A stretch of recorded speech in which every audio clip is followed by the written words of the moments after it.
Good evening प्यारे साथियों, कैसे हो आप लोग। उम्मीद है आप लोग बहुत मस्त होंगे। तो दोस्तों आप सभी को बता दूं कि 7th क्लास की एनसीईआरटी जियोग्राफी में 2 चैप्टर पहले से हो चुका है। आज जो हमारा है जो तीसरे चैप्टर की शुरुआत हम करने जा रहे हैं। अगर आप लोगों ने अभी तक वीडियो को नहीं देखा है तो चैनल पर जाइए, वहाँ पे आपको प्लेलिस्ट मिल जाएगा और वहाँ पे जाकर आप जैसे ही प्लेलिस्ट पर क्लिक करेंगे तो वहाँ पे आपको 6 क्लास के भी एनसीईआरटी ज्योग्राफी देखने को मिल जाएगी और 7th क्लास के भी 2 चैप्टर देखने को मिल जाएगा। और आज हमारा जो है वो तीसरा चैप्टर है। ठीक है, तो इससे पहले आपसे एक छोटी सी रिक्वेस्ट है कि अगर आप लोग चैनल पर पहली बार है तो सब्सक्राइब कीजिए और अपने भाई को सपोर्ट कीजिए। बहुत ही काफ़ी मेहनत से मैं आपके लिए वीडियो बनाता हूँ और अपने नोट्स से ही आपको मैं क्लास कराता हूँ। इससे ज़्यादा आपको एनसीईआरटी पुस्तक से लिखने की और याद करने की कोई भी ज़रूरत नहीं है दोस्तों। ठीक है, आपको रीडिंग भी करने की कोई ज़रूरत नहीं है, बस जितना मैं अब आपको बता रहा हूँ उतना ही आप लोग इसे क्लास कर सकते हैं। ठीक है, तो आइए आज का जो क्लास है उसे स्टार्ट करते हैं। आज जो हमारा चैप्टर है वो है कि हमारी बदलती पृथ्वी।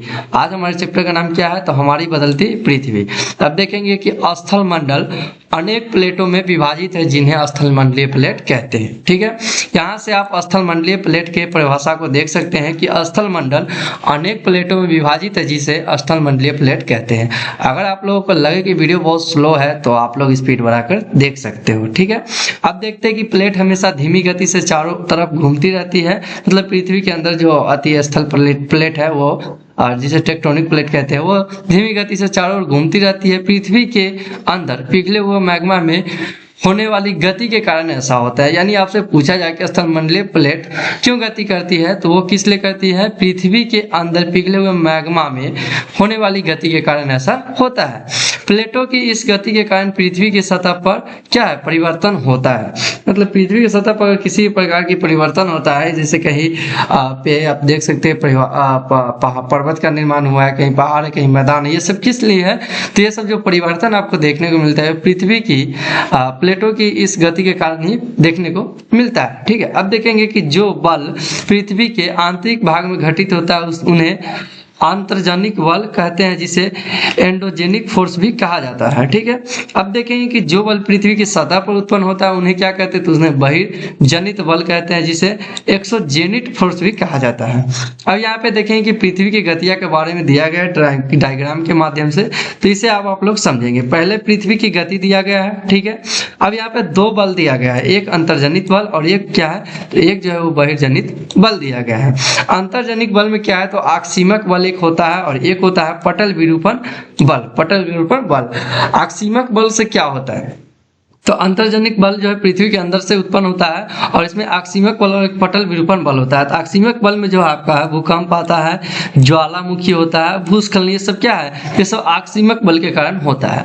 और पर्वत निर्माणकारी बल, मतलब जो पटल विरूपण बल है इससे क्या होता है, तो पर्वत की निर्माण होता है। ठीक है, बहिर्जनित बल में क्या होता है, इसमें अपर्दन और निपेक्षण की प्रक्रिया होती है। और ये कैसे होती है, तो ये बहता जल या नदी के कारण होता है, बात सेम ही है। और पवन यानी हवा के वजह से, और साथ ही समुद्री तरंग और हिम नदी, इस 4 वजह से क्या होता है, तो अपर्दन और निपेक्षण की प्रक्रिया होती है। अब अपर्दन निपेक्षण अगर आप लोग अपने 6 क्लास की क्लास देखे होंगे तो आपको समझ में आ गया होगा। अगर नहीं आया तो भी कोई बात नहीं है। अपर्दन का मतलब होता है कि किसी भी सामान, जो कोई भी वस्तु वो घिस जाता है उसे अपर्दन की प्रक्रिया कहते हैं, और घिसा हुआ वस्तु जब एक जगह जमा हो जाए तो उसे निपेक्षण की प्रक्रिया कहते हैं। उसके बाद ज्वालामुखी। ज्वालामुखी किसे कहते हैं, तो ज्वालामुखी आप देखेंगे यहाँ से कि भूपर्पट्टी पर खुला एक ऐसा छिद्र होता है जिससे पिघले हुए पदार्थ अचानक निकलते हैं। मतलब ज्वालामुखी का परिभाषा है कि भूपर्पट्टी पे खुला हुआ एक ऐसा छिद्र होता है जिससे क्या है, पिघले हुए मैग्मा अचानक निकलने लगते हैं या पिघले हुए पदार्थ अचानक निकलने लगते हैं सतह पर। ठीक है, अब देखेंगे कि भूकंप क्या होता है। भूकंप स्थलमंडलीय प्लेटों के गति करने पर पृथ्वी की सतह पर कंपन होता है। ठीक है, यह कंपन पृथ्वी के चारों ओर गति कर सकता है। इस कंपन को क्या कहते हैं, तो भूकंप कहते हैं। ये परिभाषा आप लोग देख सकते हो। ठीक है, और याद भी करिएगा, ऐसे सिर्फ देखना ही नहीं है। ठीक है, मन लगा के पढ़िए। उद्गम केंद्र किसे कहते हैं, तो भूपर्पट्टी के नीचे वह स्थान जहां कंपन आरंभ होता है। मतलब जब भूकंप उत्पन्न होता है तो पृथ्वी के अंदर, मतलब भूपर्पट्टी के नीचे जहां से स्टार्ट होता है, मतलब आरंभ होता है, उसे क्या कहते हैं, उद्गम केंद्र कहते हैं। ठीक है, उद्गम केंद्र के भूस्खलन पर उसके निकटतम स्थान को अधिकेंद्र कहते हैं। मतलब उद्गम केंद्र के जस्ट ऊपर जब पृथ्वी के सतह पर उत्पन्न होता है यही, तो इसे अधिकेंद्र कहते हैं, जहाँ पे ये पहले स्टार्ट होता है। अधिकेंद्र से कंपन बाहर की ओर तरंग के रूप में गमन करती है। मतलब अधिकेंद्र से जो कंपन है भूकंप वाला, ये क्या करती है, ये बाहर की तरफ क्या होती है, गमन करती है। अब देखेंगे कि अधिकेंद्र के निकटतम भाग में सर्वाधिक हानि होती है।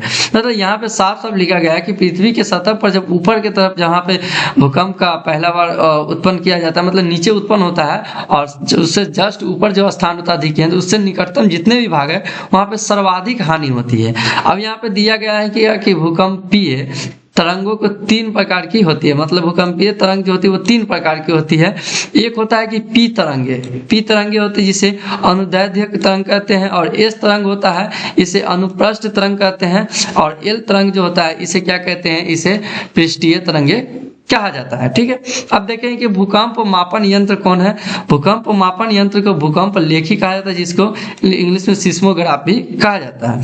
भूकंप की तीव्रता रिएक्टर स्केल पर मापी जाती है। मतलब भूकंप की जो तीव्रता है वो कितने गति से भूकंप आया था, तीव्रता क्या है उसका, इसको रिएक्टर स्केल पर मापा जाता है। अब यहाँ पर दिया गया है कि तीव्रता के हिसाब से कि कितनी नुकसानी झेलने को देखा गया है। ठीक है, अभी तक तो तीव्रता अगर 2.0 आए या उससे कम हो 2.0 या उससे कम हो तो प्रभाव 9 के बराबर होता है। ठीक है, अगर तीव्रता 5.0 हो तो वस्तुओं के गिरने से क्षति पहुंचता है। मतलब 5.0 हो तीव्रता तो वस्तुओं को गिरने से क्या होता है, तो क्षति पहुंचता है। तीव्रता अगर 6.0 हो या उससे अधिक हो तो बहुत शक्तिशाली होती है, और तीव्रता अगर 7.0 आ गया तो सर्वाधिक शक्तिशाली समझा जाता है। ठीक है, सबसे खतरनाक यहाँ पे अगर आपको देखने को मिलेगा तो वो यही है कि 6.0 तीव्रता आ गई तो उसके बाद जितने भी बढ़ेंगे ये भूकंप क्या होंगे, ये नुकसानदायक ये होता है। ठीक है, स्थानीय लोग भूकंपों की संभावना का अनुमान लगाते हैं। मतलब स्थानीय लोग जो है ना भूकंप की संभावना का अनुमान कैसे लगाते हैं,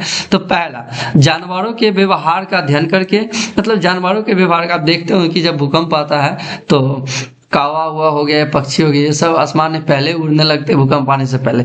तो जानवरों के व्यवहार का अध्ययन करके कर सकते हैं। तालाब में मछलियों की उत्तेजना देख सकते हैं, और सांपों का धरातल पर आना, ये सब स्थानीय लोगों का भूकंप आने की संभावना को ये सब अनुमान लगाते हैं। ठीक है, अब देखें 26 जनवरी 2001 को भुज शहर में रिएक्टर स्केल पर 6.9 का तीव्रता वाला भीषण भूकंप मापा गया था। ठीक है, भूकंप की तीव्रता 1 पॉइंट बढ़ने पर इसकी गति जो है ना पहले की अपेक्षा 10 गुना बढ़ जाती है। शैलों का टूटना अपक्षय कहलाता है। शैलों का टूटना क्या कहलाता है, तो अपक्षय कहलाता है, अपर्दन नहीं अक्षय। और अपक्षय एवं अपर्दन नामक 2 प्रक्रमों द्वारा अदृश्य भूमि लगातार विघटित होती रहती है। अब हम लोग देखेंगे कि पृथ्वी की सतह पर शैलों के टूटने से अपक्षय की क्रिया होती है। मतलब पृथ्वी के सतह पर शैलों के टूटने से अपक्षय की क्रिया होती है, और भूदृश्य पर जल, पवन एवं हिम जैसे विभिन्न घटकों के द्वारा होने वाले क्षय को अपर्दन कहा जाता है। मतलब इस लाइन को अब आप लोग ध्यान से देखेंगे कि क्या दिया गया है कि भूदृश्य पर, ठीक है, जल हो गया, पवन हो गया, हिम जैसे, मतलब ये तीनों क्या है, ये बहने वाला चीज है, और इससे जो इसके द्वारा जो है ना विभिन्न घटकों के द्वारा होने वाले क्षय को, मतलब जितने भी कोई ऐसा चीज है, वस्तु जो घिस कर कहीं और चला जाता है, उसी को अपर्दन कहते हैं। अपर्दन एवं निपेक्षण पृथ्वी के धरातल पर विभिन्न स्थल कृतियों का निर्माण करते हैं। मतलब विभिन्न स्थल कृतियों का निर्माण पृथ्वी के धरातल पर कौन करते हैं, तो अपर्दन एवं निपेक्षण की क्रिया करता है। ठीक है, जब नदी किसी खड़े ढाल वाले स्थान से अत्यधिक कठोर शैल या खड़े ढाल वाली घाटी में गिरती है तो यह जल प्रपात बनाती है। ठीक है, यह जल प्रपात का परिभाषा इसे आप लोग भी याद कर लीजिएगा कि जब नदी किसी खड़े ढाल वाले स्थान से अत्यधिक कठोर शैल या खड़े ढाल वाली घाटी में गिरती है तो यह जल प्रपात बनाती है। अब देखेंगे क्या थी कि जब नदी मैदानी क्षेत्र में प्रवेश करती है तो वह मुर्दार मार्ग पर बहने लगती है। नदी के इन्हीं बड़े मोड़ों को विसर्प कहा जाता है। ठीक है, ये सही मैं डायग्राम के माध्यम से भी आपको बता दूंगा अगर आप लोग कमेंट करेंगे तो। विसर्पों के किनारे पर लगातार अपर्दन एवं निपेक्षण के कारण विसर्प लूप के सिरे निकट आ जाते हैं, और जो समय के साथ विसर्प लूप नदी से कटकर एक अलग झील का निर्माण करते हैं, जिसे हम क्या कहते हैं, जिसे हम चाप झील कहते हैं। अब देखें, नदी के उत्तरी तटों को तटबंध कहा जाता है, तटबंध कहते हैं।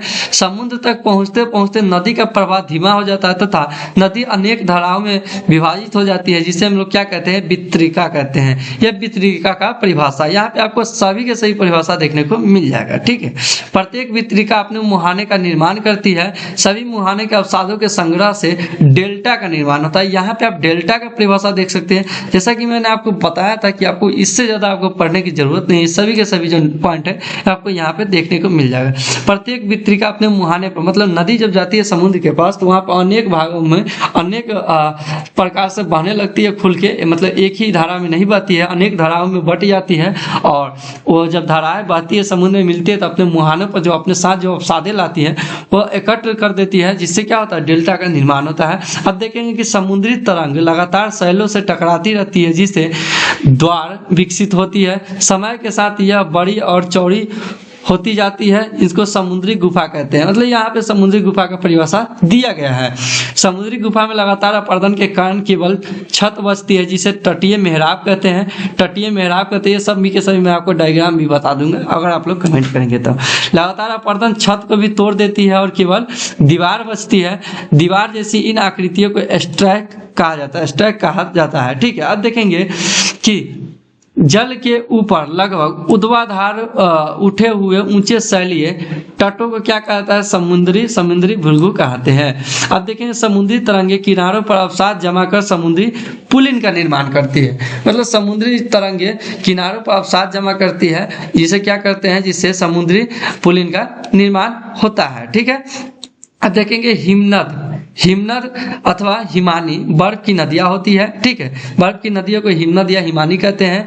हिमनद के द्वारा लाए गए पदार्थ जैसे में क्या है, तो छोटे बड़े सैल हो गया, रेत एवं तलछट मिट्टी निपेक्षण होते हैं। यह निपेक्ष हिमनद हिमोद का निर्माण करते हैं। हिमोद का निर्माण करते हैं। मतलब यहाँ पे हिमनद हिमोद का परिभाषा दिया गया है। रेगिस्तान में छत्रक के आकार के सैल होते हैं, जिन्हें छत्रक सैल कहा जाता है। मतलब रेगिस्तान में छत्रक के आकार के सैल होते हैं, जिन्हें छत्रक सैल कहा जाता है। पवन चलने पर यह अपने साथ रेत को एक स्थान से दूसरे स्थान पर पहुंचाती है।